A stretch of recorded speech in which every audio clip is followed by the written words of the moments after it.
behind the market surge. Attorney General Eric Holder is being tied directly to the Obama administration's targeting of a Fox News reporter.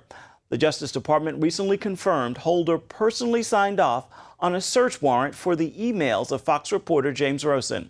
The warrant labeled Rosen as a, quote, co-conspirator in an investigation of a government leak.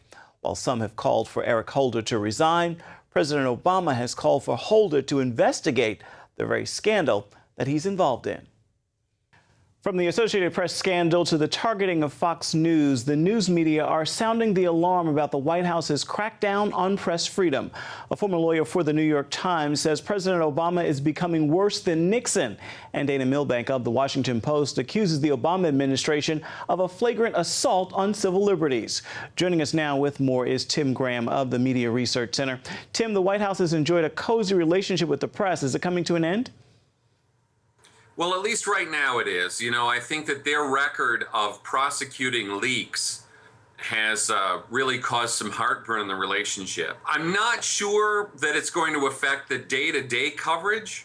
Strangely, over the weekend, the Associated Press was suggesting that there were alleged Obama scandals. So apparently, if they're searching for their own phone records as an alleged scandal, you just have to wonder what a real scandal is. Indeed. Talk to us a little bit about what the White House did to James Rosen of Fox News. Does the media care what happens to Fox? A lot of these reporters have rallied around Fox News, which is not exactly what you would expect. You'll remember, in 2009, when they were, supervising James Rosen this way, they were actually running a public campaign against Fox News in their political operation. They are creating a problem here in that they seem hostile to the press. And that, maybe to some extent isn't that surprising in a second term. What are some other examples of how the media are beginning to turn against the White House, if you will? Well, obviously, just the fact that they're staying with these scandals is the problem. So this is why you saw that, the president's going to visit a lot of disaster areas and try to change the subject. I would tell you that in the last few days, for example, they're not finding new information on the consulate scandal in Benghazi.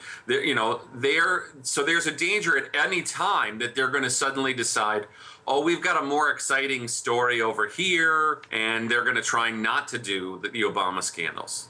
Well, that said, has the media gone after Obama on this press scandal in the same way it went after past presidents?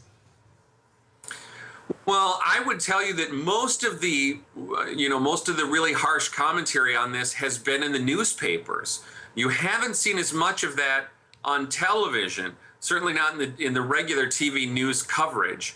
And the problem you have with that is there are so many Americans who don't read a newspaper, who certainly aren't tracking what national newspapers are saying. Well, the president has asked Attorney General Eric Holder to investigate his own Justice Department. Is there anyone who sees this as an independent investigation? The Attorney General cannot investigate his own department. That is something that I think is going to continue to be a problem.